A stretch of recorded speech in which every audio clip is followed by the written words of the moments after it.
বিসমিল্লাহির রহমানির রহিম।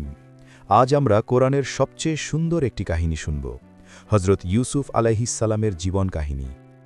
আল্লাহ তাআলা নিজেই সূরা ইউসুফে বলেছেন, আমি তোমার কাছে সবচেয়ে সুন্দর কাহিনী বর্ণনা করছি। এই গল্পে রয়েছে ধৈর্য, ঈমান, পরীক্ষা, ক্ষমা এবং আল্লাহ পরিকল্পনার অপূর্ব নিদর্শন। অনেক বছর আগের কথা, ক্যানান দেশে বাস করতেন নবী ইয়াকুব আলাইহিসসালাম। তার ছিল 12টি পুত্র। তাদের মধ্যে ইউসুফ ছিলেন অত্যন্ত সুন্দর এবং ভদ্র। পিতা ইয়াকুব আলাইহিসসালাম তাকে খুব ভালোবাসতেন। একদিন সকালে ছোট্ট ইউসুফ তার পিতার কাছে এসে বললেন, হে পিতা, আমি এক আশ্চর্য স্বপ্ন দেখেছি। দেখলাম 11টি তারা, সূর্য এবং চাঁদ আমাকে সিজদা করছে। নবী ইয়াকুব আলাইহিসসালাম বুঝতে পারলেন এটি একটি বিশেষ স্বপ্ন। তিনি তার প্রিয় পুত্রকে কাছে টেনে নিয়ে বললেন, হে আমার প্রিয় বৎস, এই স্বপ্নের কথা তোমার ভাইদের কাছে বলো না, তারা তোমার বিরুদ্ধে ষড়যন্ত্র করতে পারে। শয়তান মানুষের প্রকাশ্য শত্রু। তিনি আরও বললেন, তোমার রব তোমাকে মনোনীত করবেন এবং স্বপ্নের ব্যাখ্যা শিক্ষা দেবেন। তিনি তোমার এবং ইয়াকুবের বংশের উপর তার নিয়ামত পূর্ণ করবেন, যেমন তিনি তোমার পূর্বপুরুষ ইব্রাহিম ও ইসহাককে পূর্ণ করেছিলেন। কিন্তু ইউসুফের ভাইয়েরা তাদের পিতার এই বিশেষ ভালোবাসা সহ্য করতে পারছিল না। তারা নিজেদের মধ্যে বলাবলি করতে লাগল, ইউসুফ এবং তার ছোট ভাই বিনিয়ামিন আমাদের পিতার কাছে আমাদের চেয়ে বেশি প্রিয়, অথচ আমরা একটি শক্তিশালী দল। নিশ্চয়ই আমাদের পিতা স্পষ্ট ভ্রান্তিতে আছেন। একজন বলল, ইউসুফকে হত্যা করে ফেলো, অথবা তাকে কোনো দূর দেশে ফেলে এসো, তাহলে তোমাদের পিতার মনোযোগ শুধু তোমাদের দিকেই থাকবে, আর এরপর তোমরা সৎকর্মশীল হয়ে যাবে। তাদের মধ্যে একজন কিছুটা বিবেকবান ছিল। সে বলল, ইউসুফকে হত্যা করো না, যদি কিছু করতেই হয় তাহলে তাকে কোনো গভীর কূপের মধ্যে ফেলে দাও, কোনো পথিক কাফেলা হয়তো তাকে তুলে নিয়ে যাবে। কয়েকদিন পর ভাইয়েরা তাদের পিতার কাছে এসে বলল, হে আমাদের পিতা, কেন আপনি ইউসুফের ব্যাপারে আমাদের বিশ্বাস করেন না, অথচ আমরা তার শুভাকাঙ্ক্ষী। আগামীকাল তাকে আমাদের সাথে পাঠান, সে খেলাধুলা করবে এবং আমরা তার পূর্ণ রক্ষণাবেক্ষণ করব। ইয়াকুব আলাইহিসসালাম বললেন, তোমরা তাকে নিয়ে গেলে আমার খুব কষ্ট হবে। আমার ভয় হয় তোমরা অসাবধান থাকা অবস্থায় নেকড়ে বাঘ তাকে খেয়ে ফেলবে। তারা বলল, আমরা এত শক্তিশালী দল থাকতে যদি নেকড়ে তাকে খেয়ে ফেলে তবে আমরা তো ক্ষতিগ্রস্ত। অনিচ্ছা সত্ত্বেও ইয়াকুব আলাইহিসসালাম ইউসুফকে তাদের সাথে পাঠালেন, কিন্তু তার অন্তর ছিল ভারাক্রান্ত। যখন তারা ইউসুফকে নিয়ে দূরে চলে গেল, তারা সিদ্ধান্ত নিল তাকে একটি গভীর কূপে ফেলে দেবে। তারা তাই করল। আল্লাহ তাআলা সেই অন্ধকার কূপে ইউসুফের কাছে ওহী পাঠালেন এবং তাকে সান্ত্বনা দিলেন যে একদিন তিনি তার ভাইদেরকে এই ঘটনার কথা জানাবেন, যখন তারা তা বুঝতেও পারবে না। সন্ধ্যায় ভাইয়েরা বাড়ি ফিরে এসে কাঁদতে কাঁদতে বলল, হে আমাদের পিতা, আমরা দৌড় প্রতিযোগিতায় গিয়েছিলাম এবং ইউসুফকে আমাদের জিনিসপত্রের কাছে রেখেছিলাম, তখন নেকড়ে বাঘ তাকে খেয়ে ফেলেছে। আপনি আমাদের বিশ্বাস করবেন না, যদিও আমরা সত্যবাদী। তারা ইউসুফের জামায় ভুয়া রক্ত লাগিয়ে নিয়ে এসেছিল। ইয়াকুব আলাইহিসসালাম সেই জামা দেখে বললেন, না, বরং তোমাদের মন তোমাদের জন্য একটি মিথ্যা গল্প সাজিয়েছে। সুতরাং আমার জন্য রয়েছে সুন্দর ধৈর্য। তোমরা যা বর্ণনা করছ সে ব্যাপারে আল্লাহই সাহায্যস্থল। এদিকে একটি বণিক কাফেলা সেই পথ দিয়ে যাচ্ছিল। তাদের পানি সংগ্রহকারী কূপে বালতি নামালে ইউসুফ সেটি ধরে ফেললেন। লোকটি চিৎকার করে বলল, সুসংবাদ, এ তো একটি কিশোর। তারা তাকে পণ্যদ্রব্য হিসেবে লুকিয়ে রাখল। আল্লাহ এসব জানতেন। তারা ইউসুফকে মিশরে নিয়ে গেল এবং খুব কম মূল্যে বিক্রি করে দিল। মিশরের একজন সম্মানিত ব্যক্তি তাকে ক্রয় করলেন। তিনি তার স্ত্রীকে বললেন, একে সম্মানের সাথে রাখো, হয়তো সে আমাদের উপকারে আসবে, অথবা আমরা তাকে পুত্র হিসেবে গ্রহণ করব। এভাবে আল্লাহ ইউসুফকে মিশরে প্রতিষ্ঠিত করলেন। তিনি সেখানে বড় হতে থাকলেন। আল্লাহ তাকে জ্ঞান ও বিচক্ষণতা দান করলেন। আল্লাহ সৎকর্মশীলদের এভাবেই পুরস্কৃত করেন। ইউসুফ যখন যৌবনে পদার্পণ করলেন, তখন তার সৌন্দর্য ছিল অতুলনীয়। আল্লাহ তাকে অর্ধেক সৌন্দর্য দান করেছিলেন। যে গৃহে তিনি ছিলেন সেই গৃহের মহিলা তার প্রেমে পড়ে গেলেন। একদিন তিনি দরজা বন্ধ করে ইউসুফকে বললেন, এসো। ইউসুফ আলাইহিসসালাম বললেন, আল্লাহ আমার আশ্রয়, তিনি আমার মালিক, যিনি আমাকে সম্মানের সাথে রেখেছেন। নিশ্চয়ই জালিমরা সফল হয় না।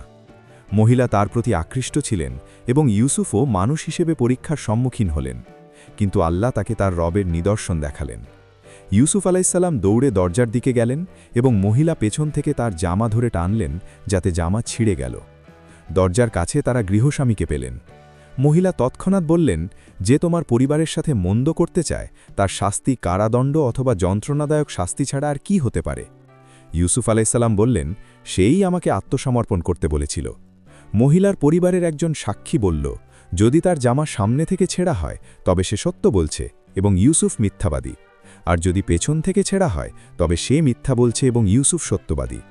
যখন গৃহস্বামী দেখলেন জামা পেছন থেকে ছেঁড়া, তিনি বললেন, এটা তোমাদের নারীদের চক্রান্ত, নিশ্চয়ই তোমাদের চক্রান্ত মহা।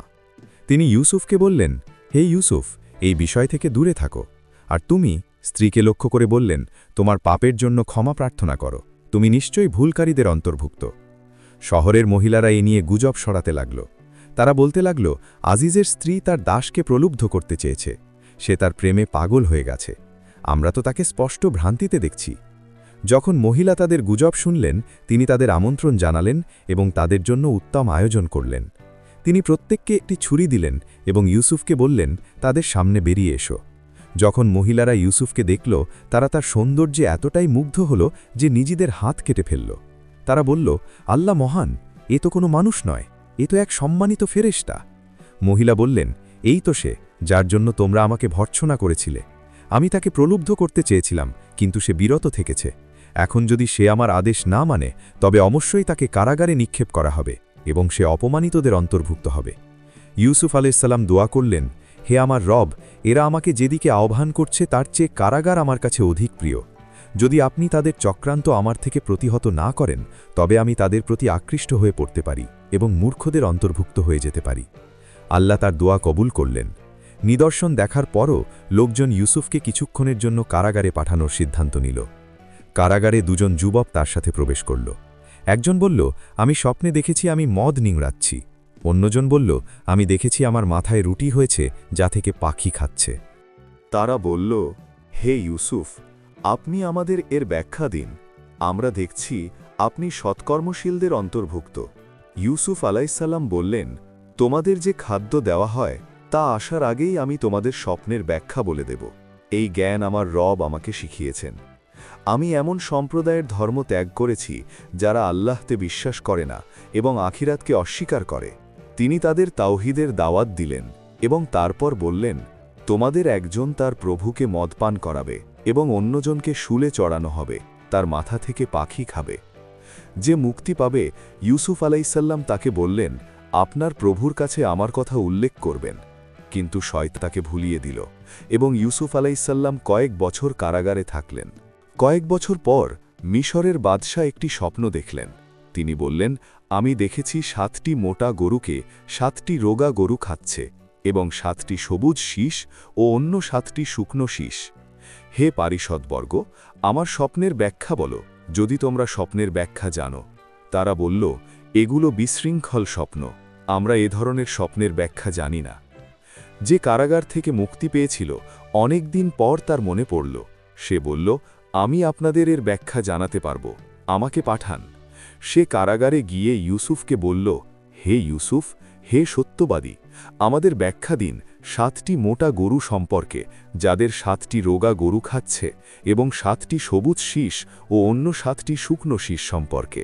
ইউসুফ আলাইসাল্লাম বললেন, তোমরা 7 বছর নিরলসভাবে চাষাবাদ করবে, যা কাটবে তা শীষসহ রেখে দেবে, শুধু সামান্য পরিমাণ ছাড়া, যা তোমরা খাবে। এরপর আসবে 7টি কঠিন বছর, যা তোমাদের সঞ্চিত খাদ্য খেয়ে ফেলিবে, সামান্য ছাড়া, যা তোমরা সংরক্ষণ করবে। এরপর আসবে এমন বছর, যাতে মানুষের জন্য প্রচুর বৃষ্টি হবে এবং তারা ফল নিংড়াবে। বাদশাহ এই ব্যাখ্যা শুনে বললেন, তাকে আমার কাছে নিয়ে এসো। কিন্তু যখন দূত ইউসুফের কাছে এলো, ইউসুফ আলাইসাল্লাম বললেন, তোমার প্রভুর কাছে ফিরে যাও এবং তাকে জিজ্ঞেস করো সেই মহিলাদের অবস্থা কি যারা তাদের হাত কেটেছিল। নিশ্চয়ই আমার রব তাদের চক্রান্ত সম্পর্কে জানেন। বাদশাহ মহিলাদের জিজ্ঞেস করলেন, তোমাদের অবস্থা কি ছিল যখন তোমরা ইউসুফকে প্রলুব্ধ করতে চেয়েছিলে? তারা বলল, আল্লাহ মহান, আমরা তার কোনো দোষ জানি না। আজিজের স্ত্রী বললেন, এখন সত্য প্রকাশ হয়ে গেছে, আমিই তাকে প্রলুব্ধ করতে চেয়েছিলাম এবং সে নিশ্চয়ই সত্যবাদীদের অন্তর্ভুক্ত। ইউসুফ আলাইসাল্লাম বললেন, এটা এজন্য যাতে তিনি জানেন যে আমি অনুপস্থিতিতে তার সাথে বিশ্বাসঘাতকতা করিনি এবং নিশ্চয়ই আল্লাহ বিশ্বাসঘাতকদের চক্রান্তকে সফল করেন না। বাদশাহ বললেন, তাকে আমার কাছে নিয়ে এসো, আমি তাকে আমার বিশেষ সেবায় নিয়োগ করব। যখন তিনি ইউসুফের সাথে কথা বললেন, তিনি বললেন, আজ থেকে তুমি আমার কাছে মর্যাদাবান এবং বিশ্বস্ত। ইউসুফ আলাইসাল্লাম বললেন, আমাকে দেশের ভাণ্ডার ব্যবস্থাপক নিযুক্ত করুন, আমি বিশ্বস্ত লক্ষ্মী এবং জ্ঞানী। এভাবে আল্লাহ ইউসুফকে সেই দেশে ক্ষমতা প্রদান করলেন, তিনি যেখানে ইচ্ছা অবস্থান করতে পারতেন। আল্লাহ যাকে চান তার রহমত দান করেন এবং তিনি সৎকর্মশীলদের পুরস্কার নষ্ট করেন না। দুর্ভিক্ষ শুরু হল। খাদ্যের জন্যে বিভিন্ন দেশ থেকে মানুষ মিশরে আসতে লাগল। ইউসুফের ভাইয়েরাও এলো, শুধু বিনিয়ামিন ছাড়া, যাকে পিতা নিজের কাছে রেখেছিলেন। যখন তারা ইউসুফের কাছে প্রবেশ করল, ইউসুফ তাদের চিনতে পারলেন, কিন্তু তারা তাকে চিনল না। তিনি তাদের খাদ্য সরবরাহ করলেন এবং বললেন, তোমাদের একজন ভাই আছে যে তোমাদের পিতার ঘরে রয়েছে, তাকে আমার কাছে নিয়ে এসো। দেখছ না আমি পূর্ণ মাপ দিচ্ছি এবং আমি অতিথিদের সর্বোত্তম আপ্যায়নকারী। তিনি আরও বললেন, যদি তোমরা তাকে না আনো তবে আমার কাছে তোমাদের জন্য কোনো খাদ্য নেই এবং তোমরা আমার কাছে আসবে না। তারা বলল, আমরা তার পিতার কাছে তার ব্যাপারে চেষ্টা করব এবং আমরা অবশ্যই তা করব। ইউসুফ আলাইহিসসালাম তার সেবকদের বললেন, তাদের পণ্যমূল্য তাদের মালপত্রের মধ্যে রেখে দাও, হয়তো তারা বাড়ি ফিরে যাওয়ার পর তা চিনতে পারবে এবং পুনরায় আসবে। যখন তারা তাদের পিতার কাছে ফিরল, তারা বলল, হে আমাদের পিতা, আমাদের জন্য খাদ্য বন্ধ করে দেওয়া হয়েছে, আমাদের ভাইকে আমাদের সাথে পাঠান যাতে আমরা খাদ্য পেতে পারি, আমরা অবশ্যই তার রক্ষণাবেক্ষণ করব। ইয়াকুব আলাইহিসসালাম বললেন, আমি কি তার ব্যাপারে তোমাদের বিশ্বাস করব যেমন ইউসুফের ব্যাপারে তোমাদের বিশ্বাস করেছিলাম? আল্লাহই সর্বোত্তম রক্ষক এবং তিনি সবচেয়ে দয়ালু। যখন তারা তাদের মালপত্র খুলল, দেখল তাদের পণ্যমূল্য ফেরত দেওয়া হয়েছে। তারা বলল, হে আমাদের পিতা, আমরা আর কি চাই? এই তো আমাদের পণ্যমূল্য আমাদের ফেরত দেওয়া হয়েছে। অবশেষে ইয়াকুব আলাইহিসসালাম বললেন, আমি তাকে তোমাদের সাথে পাঠাবো না যতক্ষণ না তোমরা আমাকে আল্লাহ নামে দৃঢ় অঙ্গীকার দাও যে তোমরা তাকে আমার কাছে নিয়ে আসবে, যদি না তোমরা সম্পূর্ণভাবে ঘেরাও হয়ে পড়ো। যখন তারা বিনিয়ামিন সহ পুনরায় মিশরে এলো, ইউসুফ তার ভাই বিনিয়ামিনকে নিজের কাছে নিলেন এবং বললেন, আমি তোমার ভাই, তারা যা করেছে তাতে দুঃখ করো না। ইউসুফ আলাইহিসসালাম একটি পরিকল্পনা করলেন। তিনি রাজার পানপাত্র বিনিয়ামিনের মালপত্রে রেখে দিলেন। যখন তারা চলে যাচ্ছিল, একজন ঘোষণাকারী চিৎকার করে বলল, হে কাফেলা, তোমরা চোর। তারা ফিরে এসে বলল, তোমরা কি হারিয়েছ? তারা বলল, আমরা রাজার পানপাত্র হারিয়েছি। যে এটা ফিরিয়ে দেবে তাকে 1 উট বোঝা পুরস্কার দেওয়া হবে এবং আমি এর জামিন। ইউসুফের ভাইয়েরা বলল, আল্লাহর কসম, তোমরা তো জানো আমরা এই দেশে বিপর্যয় সৃষ্টি করতে আসিনি এবং আমরা চোর নই। তারা বলল, এর শাস্তি কি যদি তোমরা মিথ্যাবাদী হও? তারা বলল, যার মালপত্রে তা পাওয়া যাবে সেই হবে এর শাস্তি। এভাবেই আমরা জালিমদের শাস্তি দিয়ে থাকি। ইউসুফ আলাইহিসসালাম তাদের থলের আগে তার ভাইয়ের থলে অনুসন্ধান শুরু করলেন, তারপর তার ভাইয়ের থলে থেকে পানপাত্র বের করলেন। এভাবে আল্লাহ ইউসুফের জন্য কৌশল করলেন। ভাইয়েরা বলল, যদি সে চুরি করে থাকে তবে তার আর এক ভাইও আগে চুরি করেছিল। ইউসুফ আলাইহিসসালাম এসব কথা মনে মনে রাখলেন, কিন্তু তাদের কাছে প্রকাশ করলেন না। তারা বলল, হে আজিজ, তার একজন অতি বৃদ্ধ পিতা আছে, তার পরিবর্তে আমাদের একজনকে রেখে নিন, আমরা দেখছি আপনি সৎকর্মশীলদের অন্তর্ভুক্ত। তিনি বললেন, যার কাছে আমাদের মালপত্র পেয়েছি তাকে ছাড়া অন্য কাউকে ধরা থেকে আল্লাহ আমাদের রক্ষা করুন, তাহলে তো আমরা জালিম হয়ে যাব। যখন তারা ইয়াকুব আলাইহিসসালামের কাছে ফিরে এলো এবং সব জানালো, ইয়াকুব আলাইহিসসালাম বললেন, না, বরং তোমাদের মন তোমাদের জন্য একটি মিথ্যা কাহিনী সাজিয়েছে, সুতরাং আমার জন্য রয়েছে সুন্দর ধৈর্য। সম্ভবত আল্লাহ তাদের সবাইকে আমার কাছে ফিরিয়ে আনবেন, নিশ্চয়ই তিনি সর্বজ্ঞ, প্রজ্ঞাময়। তিনি তাদের থেকে মুখ ফিরিয়ে নিলেন এবং বললেন, হায় ইউসুফ। দুঃখে তার চোখ সাদা হয়ে গেল এবং তিনি দুঃখ দমন করে রাখলেন। তারা বলল, আল্লাহর কসম, আপনি তো ইউসুফকে স্মরণ করতে থাকবেন যতক্ষণ না আপনি মৃত্যুসজ্জায় পৌঁছান অথবা ধ্বংস হয়ে যান। তিনি বললেন, আমি তো আমার দুঃখ কষ্টের অভিযোগ শুধু আল্লাহ কাছেই করি এবং আল্লাহ পক্ষ থেকে আমি এমন কিছু জানি যা তোমরা জানো না। হে আমার পুত্রগণ, যাও এবং ইউসুফ ও তার ভাইয়ের অনুসন্ধান করো এবং আল্লাহ রহমত থেকে নিরাশ হও না। নিশ্চয়ই কাফিররা ছাড়া আল্লাহ রহমত থেকে কেউ নিরাশ হয় না। যখন তারা আবার ইউসুফের কাছে প্রবেশ করল, তারা বলল, হে আজিজ, আমাদের ও আমাদের পরিবারকে কষ্ট স্পর্শ করেছে এবং আমরা স্বল্প মূল্যের পণ্য নিয়ে এসেছি, তবুও আমাদের পূর্ণ মাপ দিন এবং আমাদের প্রতি দান করুন। নিশ্চয়ই আল্লাহ দানশীলদের প্রতিদান দেন। ইউসুফ আলাহিসাল্লাম বললেন, তোমরা কি জানো ইউসুফ ও তার ভাইয়ের সাথে তোমরা কি করেছিলে যখন তোমরা মূর্খ ছিলে? তারা চমকে উঠে বলল, আপনি কি সত্যিই ইউসুফ? তিনি বললেন, আমি ইউসুফ এবং এ আমার ভাই। আল্লাহ আমাদের প্রতি অনুগ্রহ করেছেন। নিশ্চয়ই যে তাকওয়া অবলম্বন করে এবং ধৈর্য ধারণ করে, আল্লাহ সৎকর্মশীলদের প্রতিদান নষ্ট করেন না। তারা বলল, আল্লাহর কসম, নিশ্চয়ই আল্লাহ আমাদের উপর আপনাকে শ্রেষ্ঠত্ব দিয়েছেন এবং নিশ্চয়ই আমরা ছিলাম পাপী। তিনি বললেন, আজ তোমাদের প্রতি কোনো ভর্ৎসনা নেই। আল্লাহ তোমাদের ক্ষমা করুন এবং তিনি সর্বাধিক দয়ালু।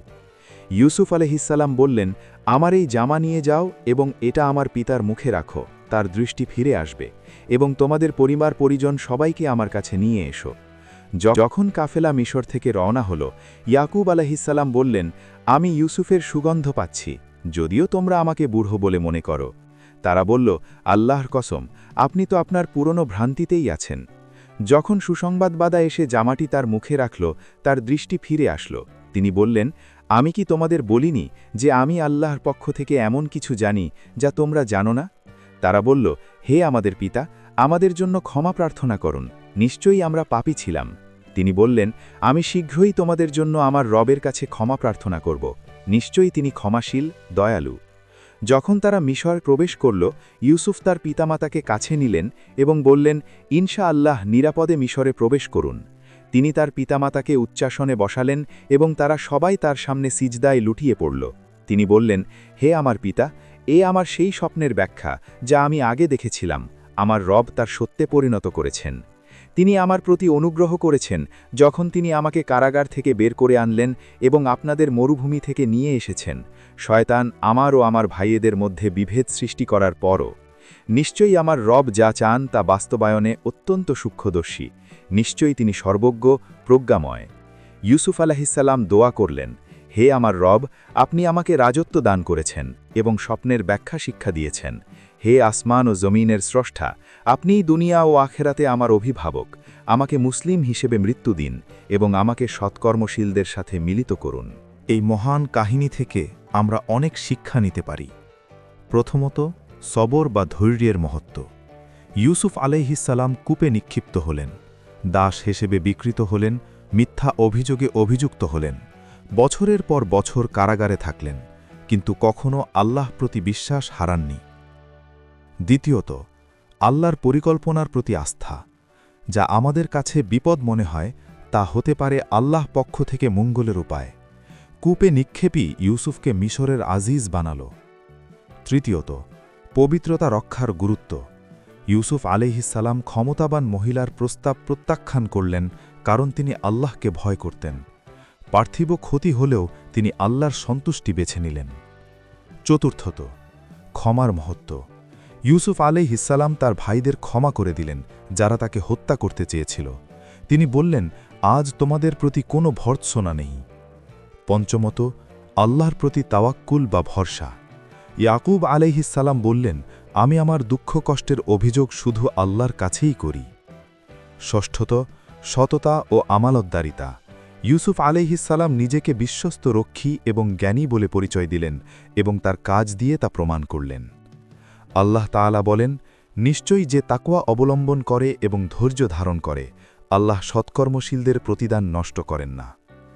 এই কাহিনী আমাদের মনে করিয়ে দেয় যে জীবনের সব পরীক্ষার পেছনে আল্লাহর একটি পরিকল্পনা আছে। আমাদের কাজ হল ধৈর্য ধরা, আল্লাহর প্রতি বিশ্বাস রাখা এবং সৎ পথে অটল থাকা। যখন কষ্ট আসে তখন মনে রাখবেন ইউসুফ আলাইহিসসালামের কথা, কূপের অন্ধকার থেকে প্রাসাদের সিংহাসনে। যখন মানুষ আপনার সাথে অন্যায় করে, মনে রাখবেন ইউসুফ আলাইহিসসালামের ক্ষমার কথা। যখন ফিতনা আসে, মনে রাখবেন তার পবিত্রতার কথা। আল্লাহ আমাদের সবাইকে ইউসুফ আলাইহিসসালামের মতো ধৈর্য, ইয়াকুব আলাইহিসসালামের মতো আল্লাহর প্রতি ভরসা এবং উভয়ের মতো দৃঢ় ঈমান দান করুন। আমিন।